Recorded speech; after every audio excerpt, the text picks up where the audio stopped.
La barbarie a un visage, celui de Jean Castex.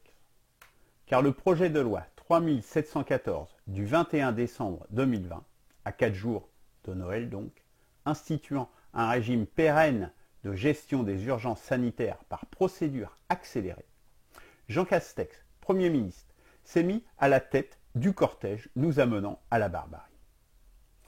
Je l'ai dit dans une récente vidéo, nous avons 6 mois pour échapper à la barbarie. Il y a urgence, je le répète. Que dit notamment cette loi?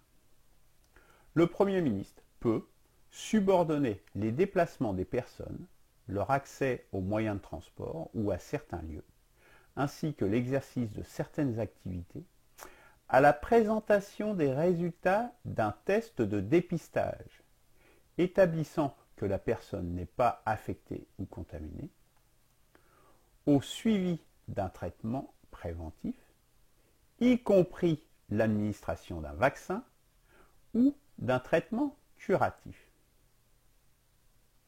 Qu'est-ce que cela veut dire? Que si vous n'êtes pas vacciné, on pourra vous interdire de circuler.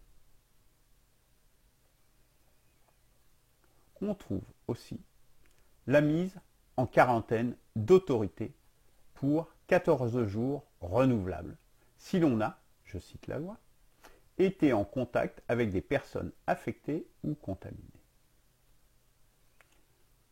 Enfin, cet état d'altération des libertés devient illimité, permanent, puisque l'expression dans la loi précédente est pour la durée strictement nécessaire à cet objectif ou, au plus tard, jusqu'au 1er avril 2021, est remplacée par « et pour une durée strictement nécessaire à cet objectif, dont le terme est fixé par décret en Conseil d'État ». La dictature est en marche. Il faut y résister, puisque c'est par simple décret que l'on peut éliminer les libertés au mépris de principes aussi élémentaires que le secret médical. C'est cela la barbarie.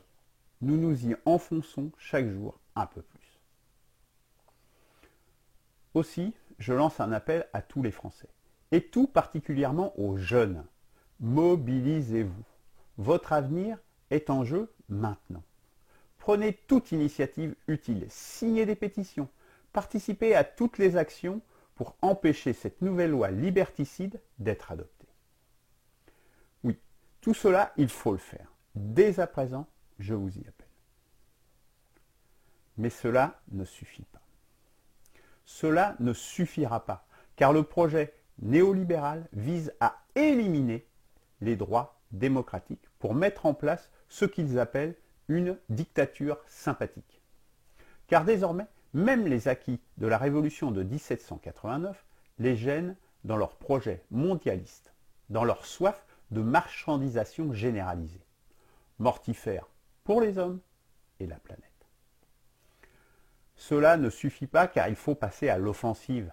Arrêter de toujours mener des combats pour ne pas perdre des droits, pour défendre nos droits légitimes. Oui, il faut passer à l'attaque, à la contre-attaque. Car défendre les acquis de 1789, c'est très bien. Mais nous le voyons bien, la Déclaration des droits de l'homme et du citoyen est insuffisante pour nous protéger.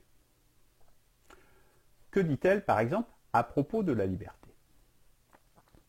La liberté consiste à pouvoir faire tout ce qui ne nuit pas à autrui. Ainsi, l'exercice des droits naturels de chaque homme n'a de borne que celle qui assure aux autres membres de la société la jouissance de ces mêmes droits. Ces bornes ne peuvent être déterminées que par la loi. Dès lors, il suffit au pouvoir de fixer les bornes où bon lui semble. Non. Cette formulation, c'est la porte ouverte à tous les abus. C'est ce que fait le leader barbaresque Jean Castex avec cette loi 3714 en imposant de fait la vaccination. Passer à l'offensive, c'est adopter des principes plus directs et plus forts. Les besoins du corps et de l'âme. Voilà ce que propose une perspective, la 6ème République. Passer de la défensive à l'offensive, Cela commence par se rassembler autour de 1P6R, regroupés autour de l'objectif d'une nouvelle constitution, adossée aux besoins du corps et de l'âme, sans déléguer à la loi. Alors, progresser vers un avenir bonifié sera possible, car rien ne pourra résister au peuple français rassemblé. Vive la 6ème République, vive la France.